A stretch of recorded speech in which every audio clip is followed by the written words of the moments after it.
ఒకసారి గర్భగుడిలో పూజలందుకుంటున్న విగ్రహాన్ని గుడిమెట్ల మీద రాయి అడిగిందంట. నువ్వు నేను ఇద్దరము రాయే కదా, అయినా నిన్నెందుకు మొక్కుతున్నారు, నన్నెందుకు కాళ్ళ కిందేసి తొక్కుతున్నారని. దానికి సమాధానంగా విగ్రహం, నన్ను ఎన్నో లెక్కలేని ఉలిదెబ్బలు అన్ని వైపుల నుంచి కొడుతున్నా సరే అన్నిటికీ ఓర్చుకొని నిలబడ్డాను కాబట్టే నాకొక విగ్రహ రూపం వచ్చింది, నాకొక విలువ పెరిగింది. చెస్ ప్రపంచ ఛాంపియన్షిప్ అయిన దొమ్మరాజ్ గుకేష్ మాటలు విన్నప్పుడు నాకు ఈ కథ గుర్తొచ్చింది. సూటుబూటు వేసుకొని నవ్వుతున్నంత కనిపించిన ఈ అబ్బాయి ఈ స్థాయికి రావడానికి చేసిన సాధన అలాగే అనిపించింది.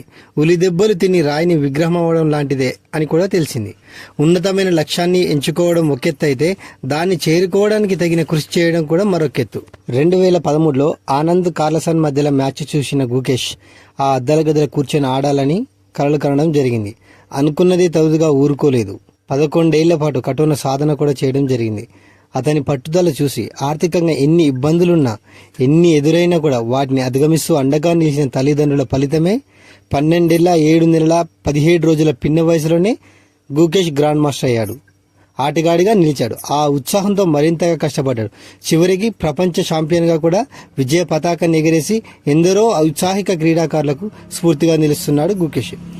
ఒక విజయం మరో విజయానికి కెరీర్లో మరింత పైకి ఎదగడానికి పునాది కావాలే కానీ అదే చివరిది కాకూడదని మరొక ఉదాహరణ సచిన్ కాంబ్లే.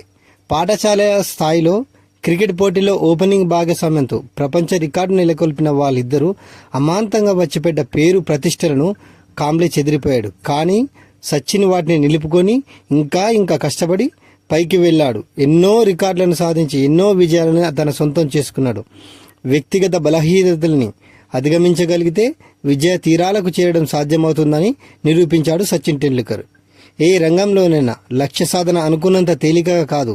ఎన్ని బాధలొచ్చినా పంటి బిగువన భరిస్తూ ముందుకు సాగే పట్టుదల ప్రతి వర్షికి అవసరమని ఒక గురువు తన శిష్యులకు ఒకసారి కొంతమందిని అడవి దాటి వెళ్లి అవతల ఉన్న వస్తువులు తెమ్మని చెప్పాడు.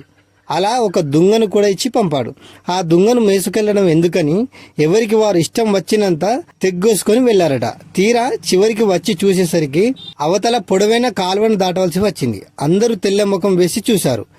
ఏదో కారణం ఉంటుందని ఊహించిన దుంగని ఓపిగ్గా తన భుజాలపైన మోసుకుంటూ వచ్చిన ఒక వ్యక్తి మాత్రమే కాలువ దాటి విజయం సాధించాడు. సాధించాలన్న నమ్మకం, శ్రమించగల ఓర్పు ఉన్న వారిని ఏ అవాంతరాలు ఏమి చేయలేవని ఉద్దేశం. ఓపికతో కష్టపడి పనిచేస్తూ పోతే విజయమే మన చెంతకు చేరుతుంది.